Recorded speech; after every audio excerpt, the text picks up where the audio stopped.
Muy buenas a todos. Estamos de vuelta, un día más. Soy como siempre Alex Tombosch y bienvenidos a mi podcast de viajes.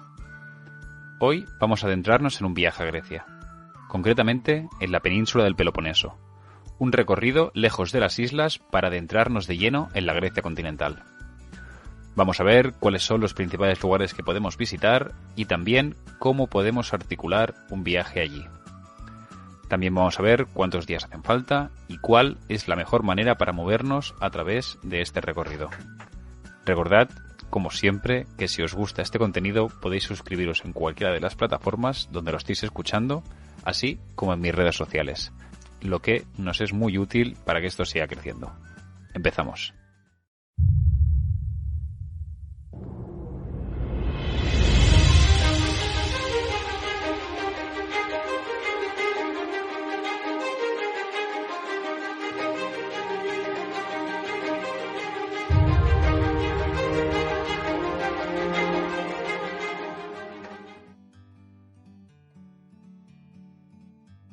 Mucha gente piensa que un viaje a Grecia se basa en visitar Atenas y pasar el resto de los días en alguna de sus islas.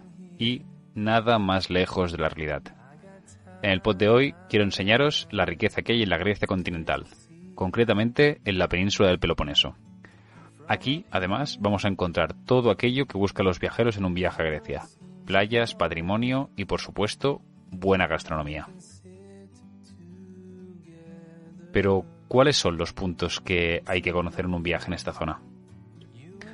Antes de empezar, veréis que el programa de hoy va a estar dividido en dos tipos de lugares muy diferenciados. Los que están relacionados con la playa y la costa y los recintos arqueológicos. Para mí, lo ideal es combinar ambos, para poder llevarnos una idea general de esta parte de Grecia y, por supuesto, de su historia. El orden que voy a utilizar hoy es el mismo que aplicaría a un viaje, así que podéis usarlo también como una guía. En este caso, el punto de partida es comprensible que sea Atenas, desde donde nos dirigiremos hacia nuestra primera parada. Aproximadamente a 1 hora y media de carretera desde Atenas encontramos el Canal de Corinto. Se trata de un canal artificial que cruza desde el Golfo de Corinto hasta el Mar Egeo. El canal atraviesa lo que se conoce como el Istmo de Corinto, la franja de tierra que une la Grecia continental con la península del Peloponeso. Primero de todo, y para que quede claro desde el principio, este es un canal moderno. Su construcción finalizó en 1893, fruto de un proyecto que se había iniciado tras la independencia griega del Imperio Otomano. Sin embargo, las primeras referencias a esta posible obra las encontramos mucho antes, desde el siglo VII a.C. Primero Periandro de Corinto y más tarde el romano Julio César e incluso el mismo Nerón intentaron o empezaron la construcción del canal, pero todos ellos tuvieron que desistir, debido al coste y a las imposibilidades técnicas de la época. Hemos de entender que se trata de un canal que conecta los puertos del Mar Egeo, como el Pireo de Atenas, con los muchos pueblos del interior del Golfo. Es por ello que tiene una importancia comercial mayúscula, pues ahorra mucho tiempo a las naves que transitan por él.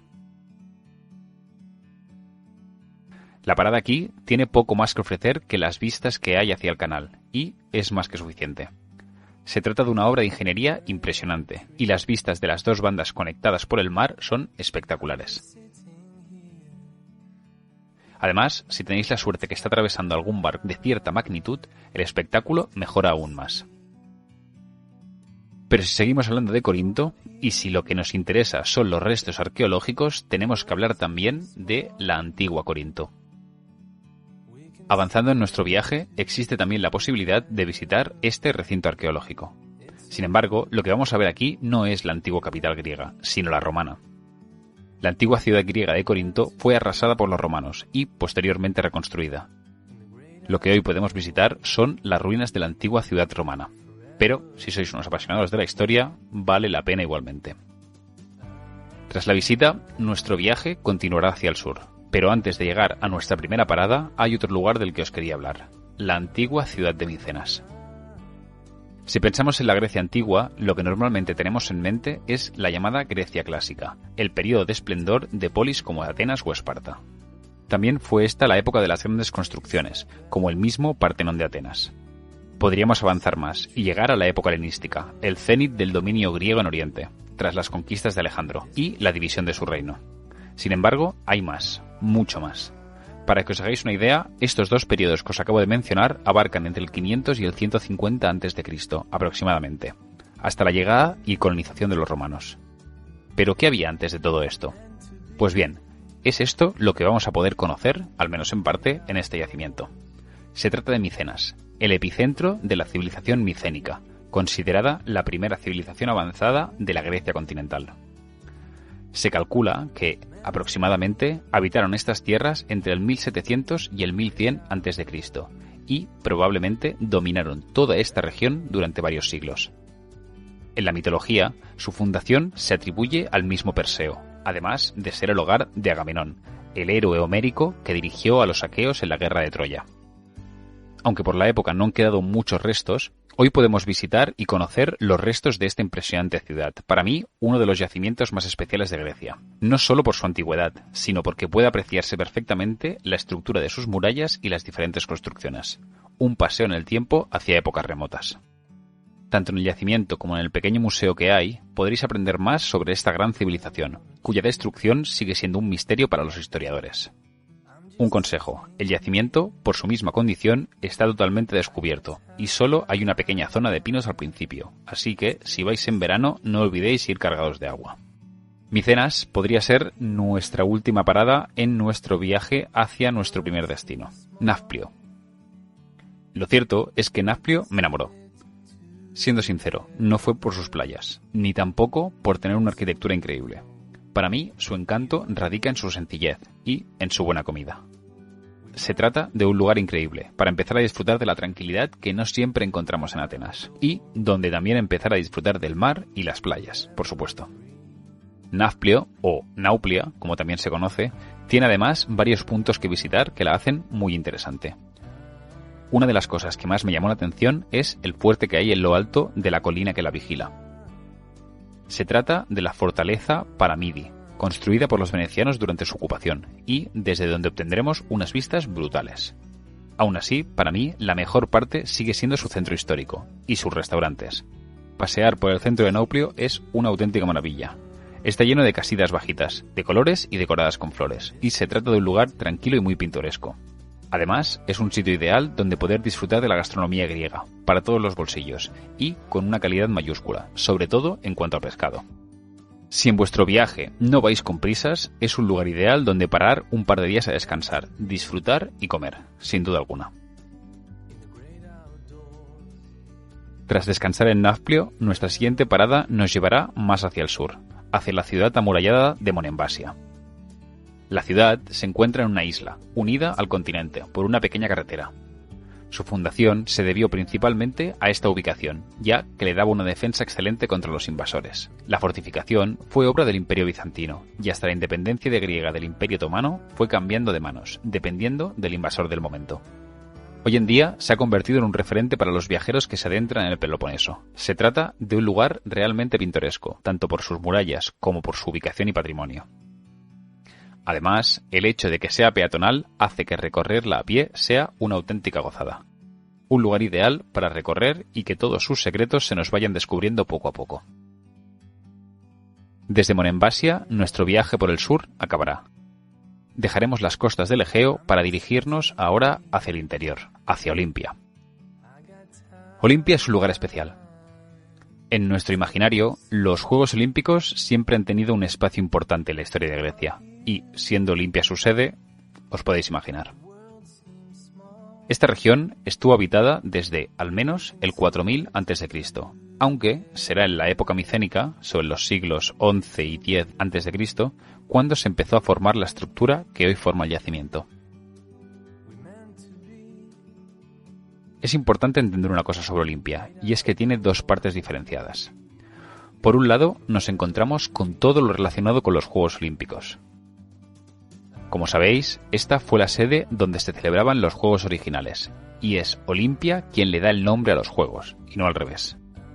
Se celebraban, como ahora, cada 4 años, una Olimpiada. durante los meses de julio y agosto, y tenían tanto una función política como religiosa. Por otro lado, la importancia de Olimpia radica también en su santuario, ya que en el interior albergó algunos de los templos más importantes de la antigüedad griega, así como diferentes altares. En Olimpia podían encontrarse altares a Atenea, Poseidón, Ares, Hefesto, Artemisa o Afrodita, entre muchos otros. Pero también grandes templos, como el templo de Hera o el gran templo de Zeus. Este último albergaba la que fue una de las 7 maravillas del mundo antiguo, la estatua de Zeus, una estatua de 13 metros de alto hecha de oro y marfil, pero hay mucho más. Os recomiendo, primero de todo, visitar el Museo del Yacimiento, para entender su estructura original. Después podéis perderos entre sus ruinas, un lugar increíble no solo por todo el patrimonio que contiene, sino también por el entorno donde se encuentra. Técnicamente, nuestro viaje por la península del Peloponeso terminaría aquí. Estos son los principales puntos que podemos visitar. Sin embargo, vamos a hablar de un lugar más. No se encuentra dentro del Peloponeso, pero lo acostumbro a incluir en todas las rutas que organizo aquí. Hablemos de Delfos. El santuario de Delfos es otro de los grandes yacimientos arqueológicos que visitar en el Peloponeso. Igual que Olimpia, Delfos fue otro de los lugares clave para la antigüedad griega. Antes hablábamos de los Juegos Olímpicos. Ahora tenemos que hablar de uno de los centros político-espirituales más importantes del mundo antiguo. Delfos fue importante, sobre todo, por el templo que había dedicado al dios Apolo y al oráculo que albergaba en su interior.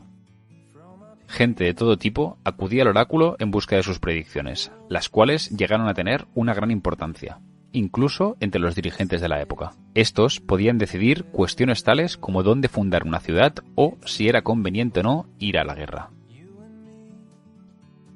Pero no solo eso. Los griegos antiguos creían que Delfos era el centro, el ombligo del mundo.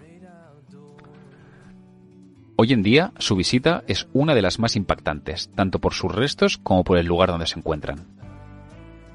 Es fácil imaginar cómo debía ser este sitio, en medio de las montañas, un paraje que por su ubicación ya invita al misticismo.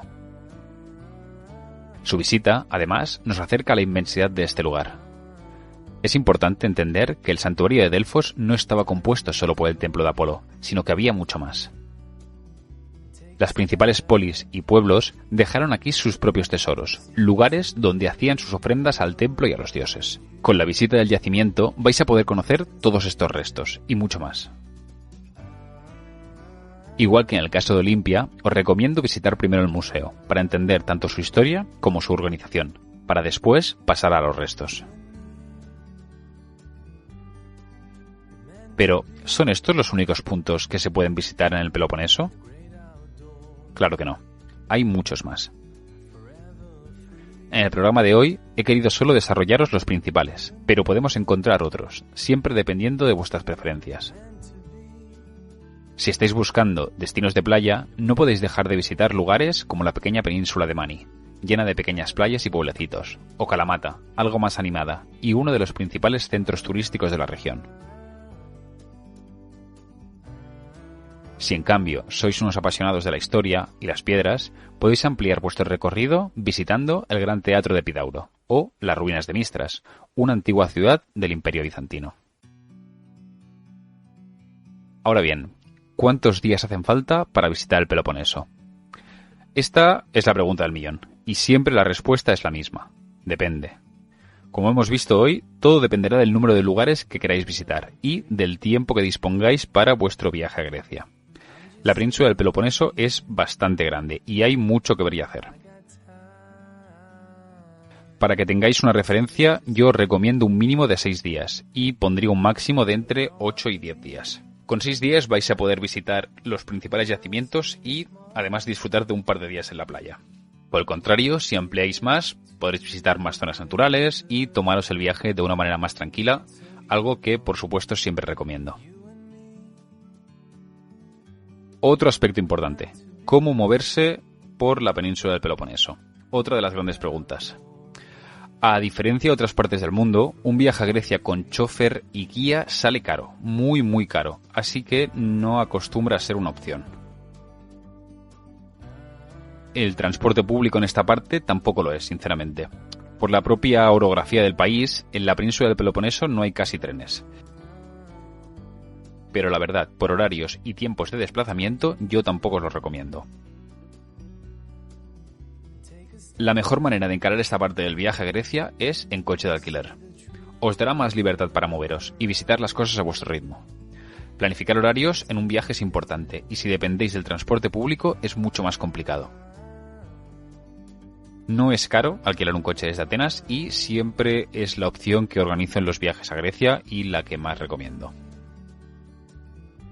Grecia es un destino que me fascina. En el verano del año 2020, cuando nadie se atrevía aún a viajar, fue uno de los pocos viajes que pude organizar, y esto es algo muy remarcable. Se trata de uno de los destinos europeos más polivalentes, ya que pueden organizar rutas casi para cualquier tipo de viajero. Tanto si buscáis unos días de descanso como si preferís un viaje más cultural, Grecia puede adaptarse a todo tipo de persona. Si queréis escuchar más información sobre Grecia, en los programas 2 y 11 encontraréis información también sobre la isla de Sifnos y, por supuesto, sobre Atenas. Algo importante también.